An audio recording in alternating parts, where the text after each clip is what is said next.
In South Africa, the number of road deaths increases every year, and some of those involved are VIPs.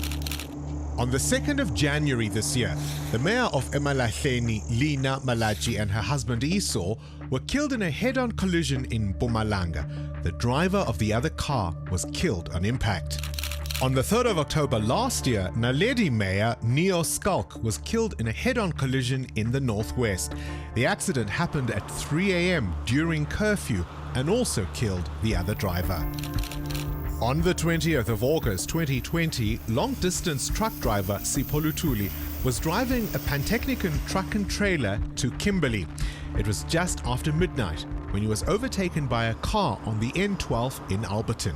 Mayihamba phambi kwami ihamba so uyakhombisa lo muntu ukuthi hayi angathi akekho right ngimflikhela amalamba ashintshe lane angene ku lane number 2 ngesikhathi mangabe sefanele ukuthi sikhefe yena akabange esajika yena kule lane yakhe waqonda straight la kuyitrailer ngemuva. The other car was a black BMW belonging to the EMPD's VIP protection unit.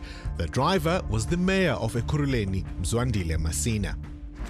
Afike ethi yena imina afike ethi mina ngishintshile bese ngimbuza ukuthi mina uma ngabe ngishintshile ngisho uma ngabe bengishintshile lo muntu bekufuza angene ngaphansi kwetrailer mos manje base bathini mawusho njalo kuthi wathi mangabe ephuma lo bhuti ngathola ukuthi hayi lo muntu udakile. Umbone kanjani ukuthi lo muntu bekaphuzile? Hayi ngambona shuthi amaphoyisa ke akhuluma nami ngobhalisa lo statement asehamba amaphoyisa eseyokhuluma naye.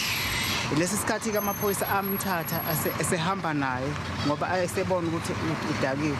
This allegation was recorded in Lutuli's sworn statement that night, but the mayor left the scene without giving a sworn statement. The only time statements are taken and registered is when a case docket must be registered for the purpose of injuries which might have been sustained at the scene of the accident or where there's fatalities. Chief Superintendent 𝗀𝗏𝗏𝗃𝗍𝗆 is the EMPD spokesperson. There's been an allegation that Masina may have been driving under the influence on the night in question. We can confirm that no alcohol was suspected, the use thereof, or nor was it also tested. We know South Africans are notoriously bad drivers, but what explains this spate of accidents involving mayors? Is it just tragic coincidence? Or is it that these mayors feel that the rules don't apply to them and therefore they won't be held accountable? Not only was Mayor Masina breaking curfew, he wasn't permitted to drive the VIP protection vehicle. Was Masina authorized to drive that vehicle on that night? No, with the exception of the fact that an emergency had occurred. What was the emergency? A family emergency which had resulted in the death of one of the family members. I mean, do we have proof that there was indeed this emergency? Yes, we do. Mzwandile Masina has since lost his mayorship and his VIP protection. He refused an interview with Carte Blanche, saying he wasn't drunk on the night of the accident. In fact, he says it wasn't an accident at all. It was just a minor collision.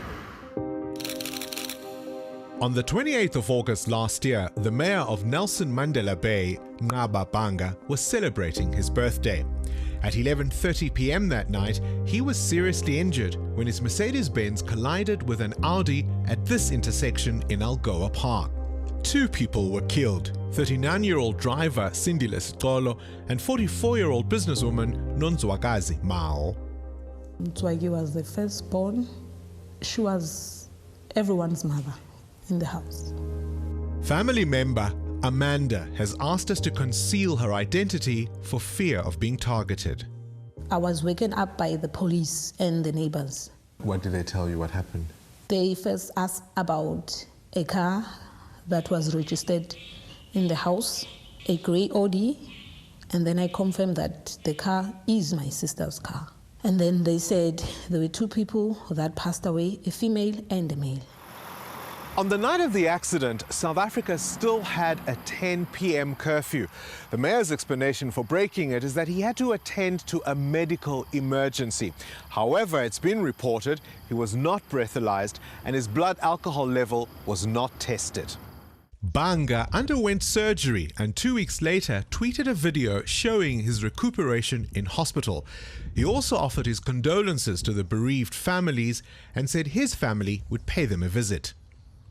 Did anyone in his family come and see you? His sister and the pastor, I think they said he was in critical condition in hospital, but as soon as he's out, he's gonna come. We've been waiting. Within 2 months, 𝗶𝗀𝗃 was back on the campaign trail for the Democratic Alliance, but it seems the accident may have dented his popularity.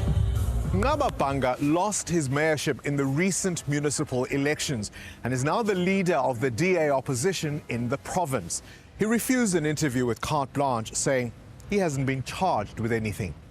Instead, he referred us to this video statement he tweeted in September. And I'm so heartbroken that this accident took 2 lives. I've met the police today in relation to the accident and I've submitted a statement. And the accident is under investigation. It's been 6 months since Sandile and 𝗀𝗃𝗿𝗆 were killed in their collision with the mayor, but the accident report still has not been finalized. Our request for an interview with the Eastern Cape Police was ignored.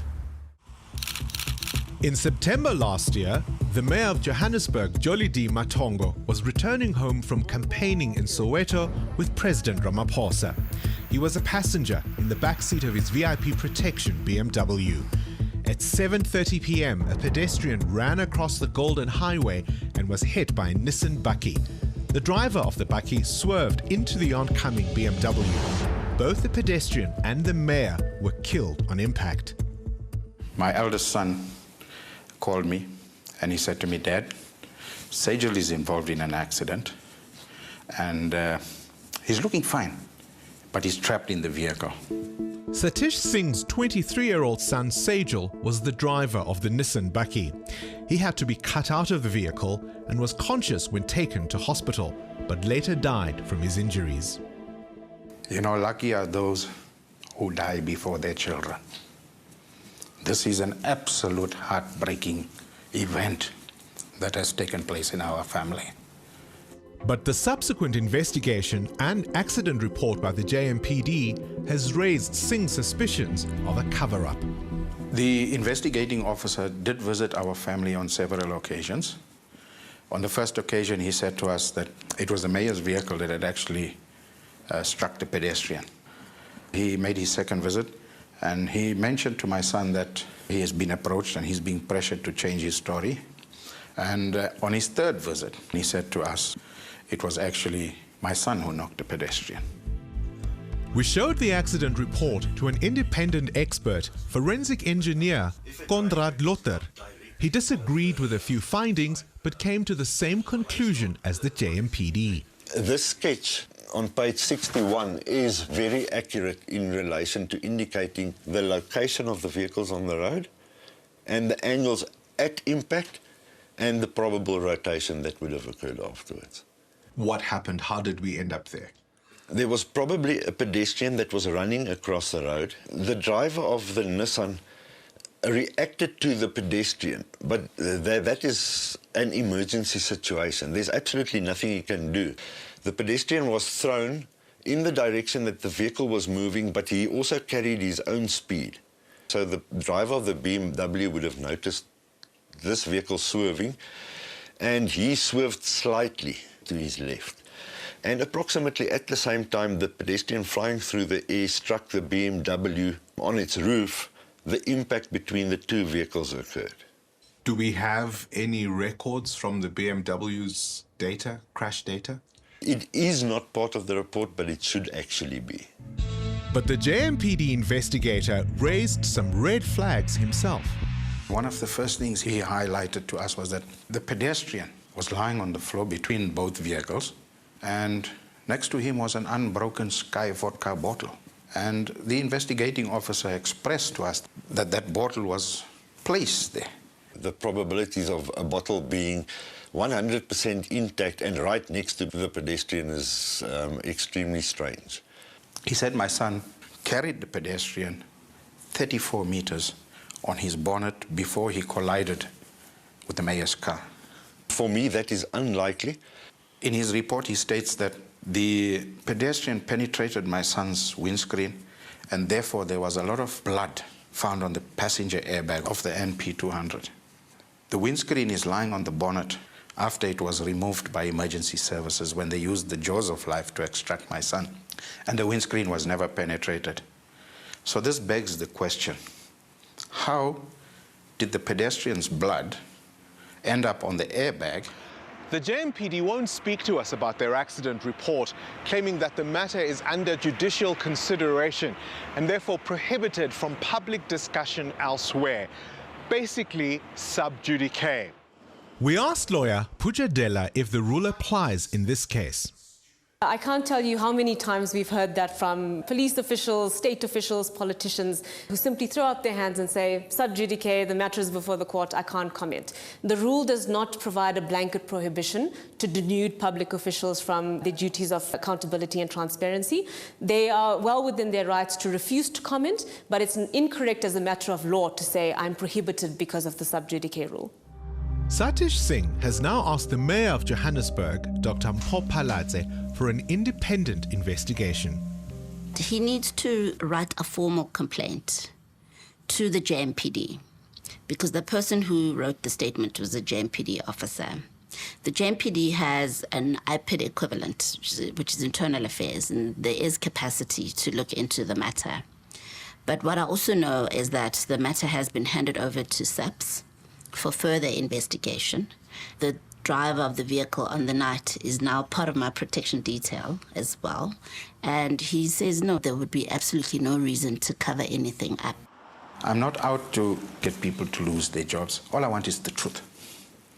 I want to close this final chapter with the truth.